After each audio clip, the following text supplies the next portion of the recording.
ये वही चीज़ है कि कहते हैं टूट नहीं रही हिम्मत, देखो क्या राज है। जुल्म के खिलाफ उठी इनकलाब की देखो कितनी गद्दी पे जाके बैठ गए हैं और दुनिया को भ्रमित कर रहे हो। दुनिया को खुद के बच्चे हमारे टैक्स से, हमारे कमाए हुए पैसे से जाकर बैठते विदेश में। वही कहते हैं ना, नेता देश में ऐश करता है और उसका बेटा विदेश में ऐश करता है। किसान खेत में मरता है और उसका बेटा फौज में मरता है। This is what is happening in our country. बड़ा सारा कुत्ता कुत्ता, तुम्हारा कुत्ता टॉमी, मेरा कुत्ता टॉमी क्यों नहीं हो सकता? पॉपुलर प्रोपेगेंडा फैलाया जाता है कि मोदी जी वाह वाह वाह, ऐसा भला किसानों का कोई कर ही नहीं सकता। ये बिल वैसे आया जैसे जियो।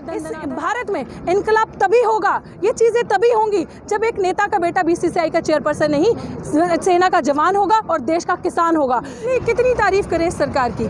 जब आपको रैली करनी है तब कोरोना नहीं है, जब आपको प्रोटेस्ट करना है, अपने लिए कुछ करना है, जब आपको बनारस में सभा करनी है, संगीत सेरेमनी अटेंड करनी है, तब कोरोना नहीं है। अमित शाह जी को रैली करनी है तब नहीं है। अब ऐसा क्या हो गया जब आपने संसद रद्द कर दिया? ऑफ द कॉन्स्टिट्यूशन, जो भी हमारा कॉन्स्टिट्यूशन संविधान कहता है, अगर यही किसान इन नेताओं के घर के होते तो ऐसे बिल कभी पास ना होते। 56 इंच का सीना उस किसान का, उस नेता का है और उस किसान का है जो अपने बेटे को, अपने औलाद को आज जमीन पे अपने हकों की लड़ाई करने लड़ने के लिए बैठा, और उसी किसान का बेटा आज भी फौज में बैठा है। जहाँ जनता आपको बुलाती है वहाँ तो आप आते नहीं। 6 साल से प्रेस कॉन्फ्रेंस तो आप कर नहीं पाए। यही नेता लोग, मुफ्तखोरी की आदत है इनको। इन्हीं नेता लोगों को अगर आप देखें, बिजली, पानी, घर, घोड़ा, बंगला सब मुफ्त में चाहिए, सारी चीज़ें। और हमारे देश में हर 8वां इंसान भूखमरी की कतार पे भूखा है। क्या आप कब समझेंगे? अब नहीं समझेंगे तो कब समझेंगे? इसे कहते हैं गोमूत्र का ओवरडोज हो जाना एक्चुअली में, because they don't have any agenda.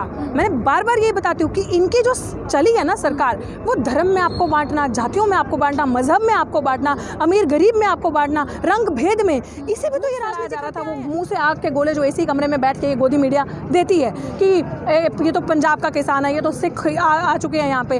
वो आकर जब ज़मीन पे एक रात एक बार यहाँ पे इनके नेता लोग भी यहाँ रहकर देखे तो पता चले ये भारत है, इसमें एकत्व है, ये मल्टीकल्चर, ये डाइवर्सिटी, इसके अभिन्न अंग, यही इसकी अस्मिता है। अलग अलग तरीके से लोग यहाँ पे हैं और अलग अलग तरीके से लोग प्रोटेस्ट कर रहे हैं, और आज यही एकत्व है, यही इनकलाब है जो लोग अपने मावले हो चुके हैं। वो कहते हैं कि जी हम सत्ता पक्ष में बैठे हैं, आपने हमें चुन के भेजा, हम मेजॉरिटी गवर्नमेंट है, आपने हम पे अपना विश्वास दिखाया, हम कुछ भी कर सकते हैं। कुछ भी कर सकते हैं मतलब क्या?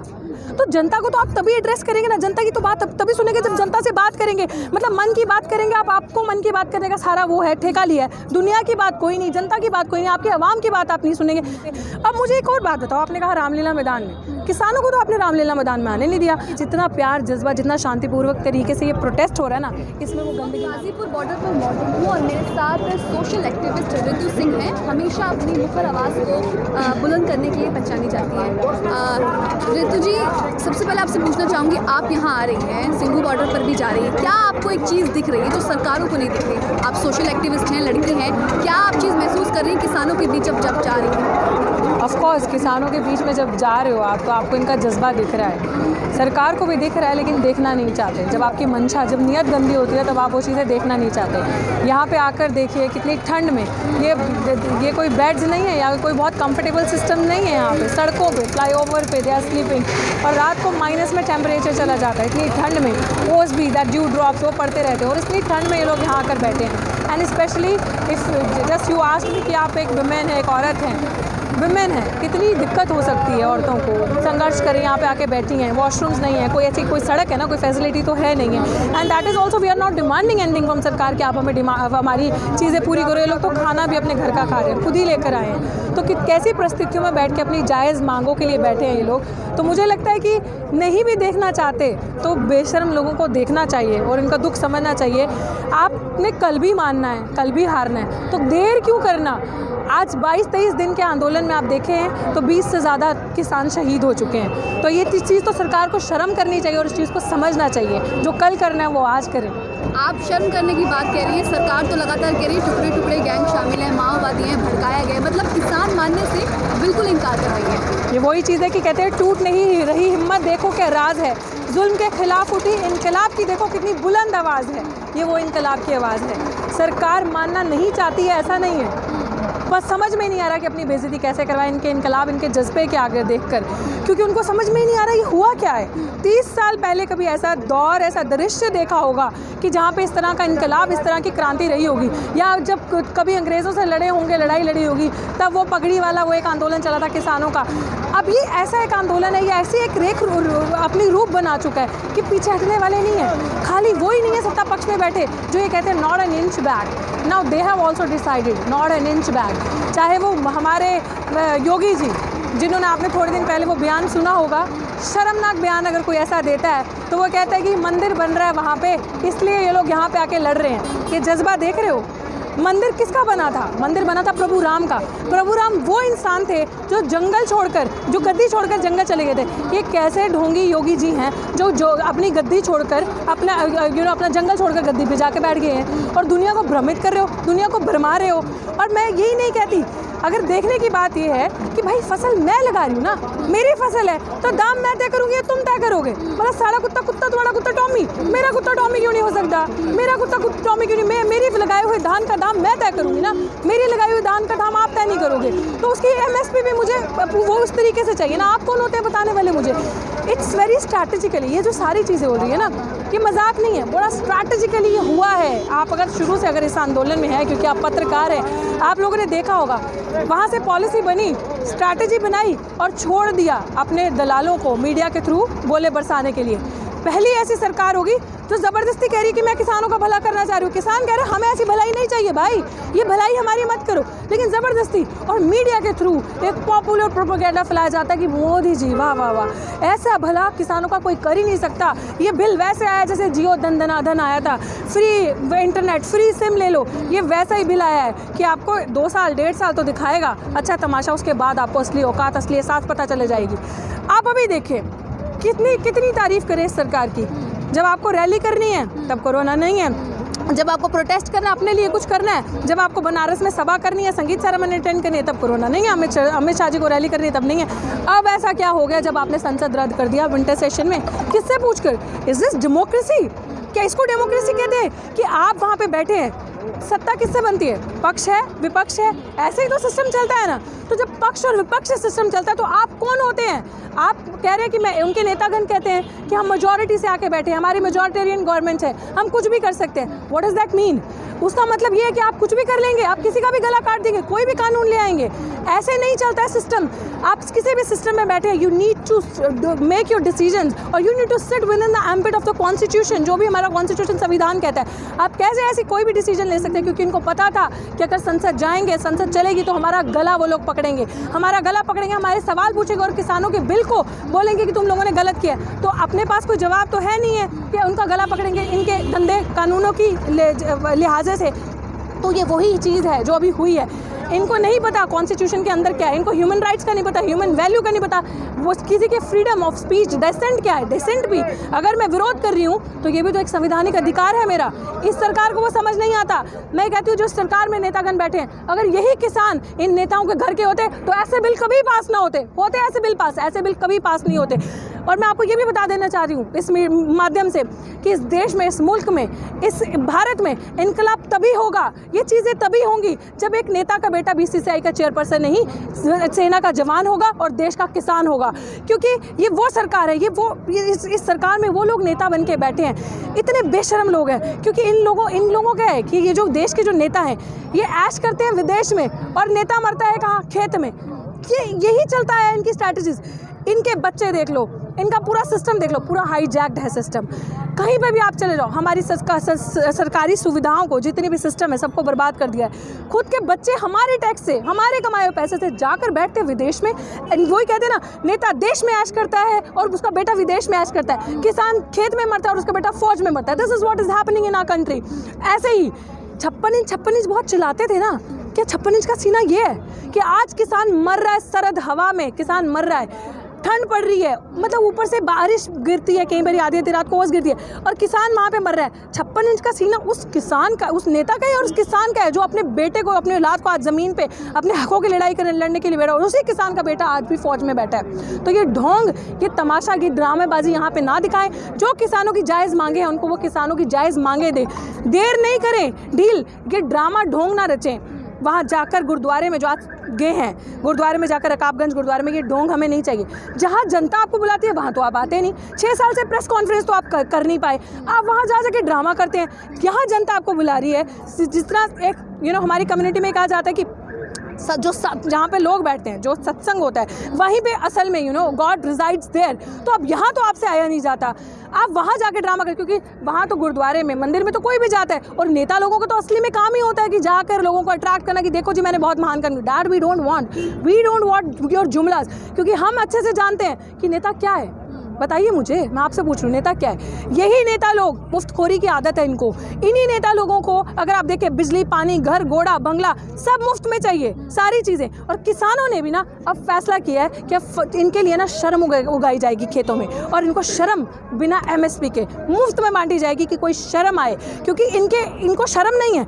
इसीलिए इनके ये जो दलाली करते हैं अंबानी अडानी की, बैठ के आई टेल यू, इनके इसी बिलों की वजह से, इसी गंदी हरकतों की वजह से हमारे देश में हर 8वां इंसान भुखमरी की कतार पे भूखा है, और पूरे देश में एक तिहाई हिस्सा, पूरे देश में, अगर आप पूरे विश्व में देखें, पूरे विश्व में 1/3 हिस्सा भारत का है भुखमरी में। तो ये क्या चाहते हैं, ऐसे बिल लेकर आए तो 50-50% शेयर हो जाए पूरे विश्व में भारत का भुखमरी में। वो काम तो करा नहीं जाता, भुखमरी के लिए पेट तो पाला नहीं जाता अपनी देश की जनता का। बच्चे हैं गरीब, इतना आधे से ज़्यादा बच्चे भुखमरी हैं, उनको ये नहीं पता कि सुबह खाना मिलेगा, शाम को मिलेगा, नहीं मिलेगा। इनके नेता AC गाड़ियों में, इनके नेताओं के बच्चे विदेश में, हम क्या यहाँ पे क्या करने आए हैं? हमारा भी कोई अस्तित्व है इस भारत में कि नहीं है? सो वी जो अभी ये आवाम जो जागरूक हुई है, जिसे मैं बार बार कहती हूँ, ये किसान आंदोलन ने अब जो अपना रूपरेखा ले ली है वो जन आंदोलन की ले ली है, जिसमें बच्चे से लेके स्टूडेंट विंग से लेके आप ये देख लीजिए, चाहे हमारे वकील हैं, एक मल्टी कल्चरल जो एक भाव रहा है हमारे देश का हमेशा से, जो एक यूनिटी,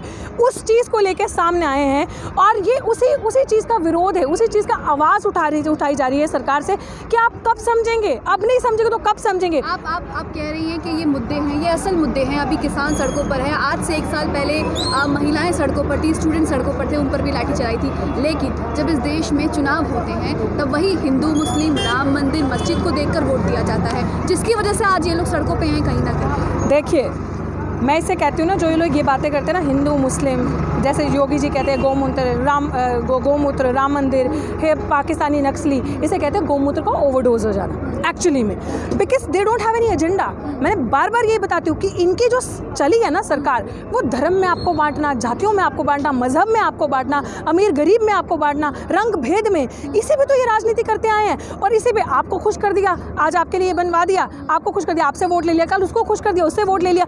ये जनता जो आज इकट्ठी हुई है, जिनके अंदर ये इनकलाब का जज्बा है, वो समझ चुकी है ये सारी चीज़ें कि इनके पखंड नहीं चलना। आप मुझे बताएं, जो सिंघू बॉर्डर पे, अभी हम गाजीपुर पे, सिंघू बॉर्डर पे ऑलमोस्ट जो स्ट्रेच है वो 12 किलोमीटर से 13 किलोमीटर का लगा हुआ पूरा, जहाँ पे लोग बैठे हैं। यहाँ पे भी हज़ारों के हिसाब से संख्या है। टीकरी पे भी जाएँ आप बॉर्डर पे, वहाँ पे भी ऐसी संख्या है। आप कुंडली पे जाएँ, गाजीपुर में भी, हर जगह पे इतनी संख्या है। और आप टीवी मीडियम के थ्रू ट्विटर स्ट्रॉम देखते हैं आप, अगर टीवी मीडियम एज इन आई मेंट की सोशल मीडिया, जब इतना लोगों के अंदर जोश है, ट्रेंड चल रहा है, सारी चीज़ें, लोग कह रहे हैं कि वी आर सपोर्टिंग दिस, ये कानून गलत है, जो लोग इसको अपोज कर रहे हैं, तो फिर आप कैसे कह सकते हैं कि पूरी अवाम हमारे साथ है? पूरी अवाम कह रही है। जब इतनी, आपको तो शर्म से डूब मरना चाहिए, जब इतने सारे लोग आपके खिलाफ सड़कों पे, तो आप वहाँ कैसे बैठे? किसने आपको वोट दिया?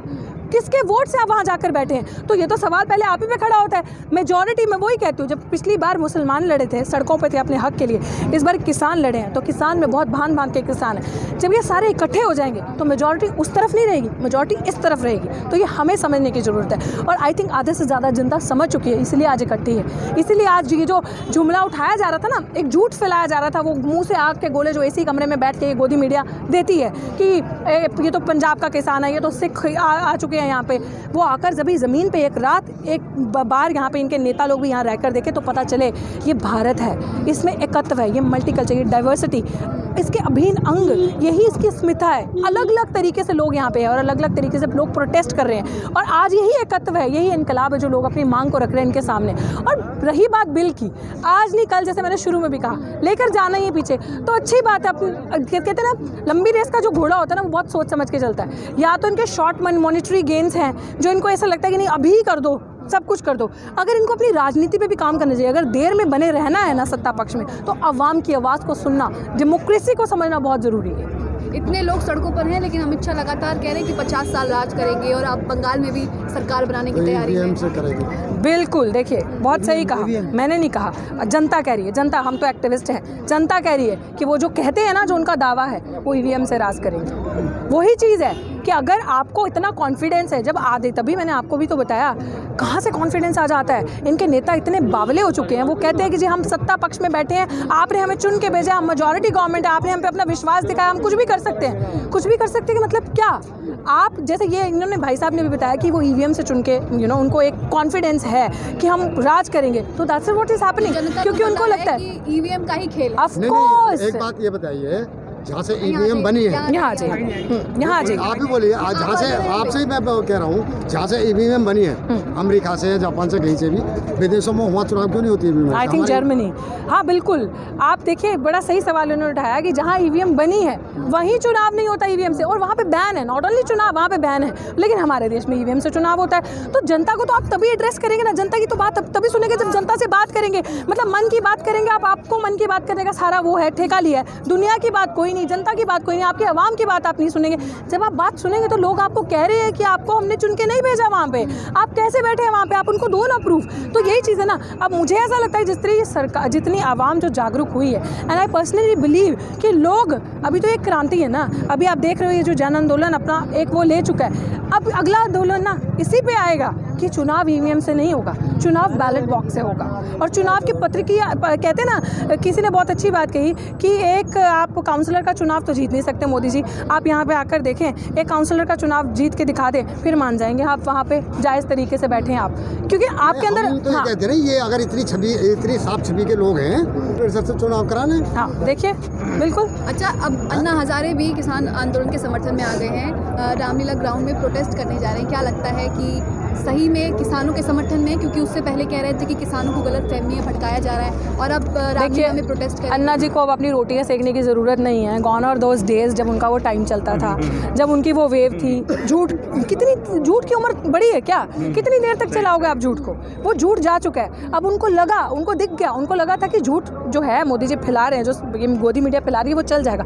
लेकिन अब उनको दिखा कोई विकल्प ही नहीं है। हमारी जो फजीयत हो रही है उससे बचने के लिए हमें जाना है वहाँ पे। अब मुझे एक और बात बताओ, आपने कहा रामलीला मैदान में, किसानों को तो आपने रामलीला मैदान में आने नहीं दिया। अगर आप अन्ना जी को वहाँ आने देते हैं तो पता चल जाएगा वो किसका लाया हुआ इंसान है वहाँ पे। अगर अन्ना जी रामलीला मैदान में पहुँच जाएंगे तो हमें पता चल जाएगा कि वो आप ही का लाया हुआ एजेंडा, आप ही का खड़े किए हुए वहाँ पे है। क्योंकि तब जब आपको भूख लगी है तब तो आपने रोटी दी नहीं, तब तो आपने मेरे मुँह से निवाला छीना। अब जब मेरा पेट भर रहा है, मेरी आवाज़ बुलंद हो रही है, मैं बोल पा रही हूँ, अपने पैरों पर खड़ी हो पा रही हूँ, तब आप आके मेरा साथ दे रहे हो। तो ऐसी हमें हवा नहीं चाहिए आपकी। अच्छा, लगातार हम ये देख रहे हैं कि किसान आंदोलन में जिस तरीके से आरएसएस के कार्यकर्ता, बीजेपी के नेता पकड़े जा रहे हैं अब बोलते हुए, तो एक तरीके से फिर वही शाहीन बाग वाला आ गया कि वहाँ पर भी इस तरीके से गोलियां चलाई गई थी।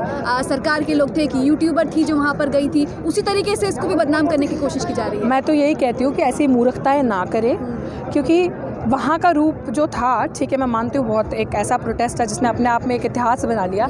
यहाँ गलती ना करें, यहाँ गलती ना करें, क्योंकि ये जो एकता, प्यार, एक जो जज्बा है ना इनके अंदर, तो कहते हैं ना जब जहाज़ में भी आप चढ़ते हो, बैठते हो, तो सवारी अपने सामान की रक्षा खुद ही करके आए, तो वो वैसे हैं। क्योंकि जितना प्यार, जज्बा, जितना शांतिपूर्वक तरीके से ये प्रोटेस्ट हो रहा है ना, इसमें वो गंदगी ना लेकर आए।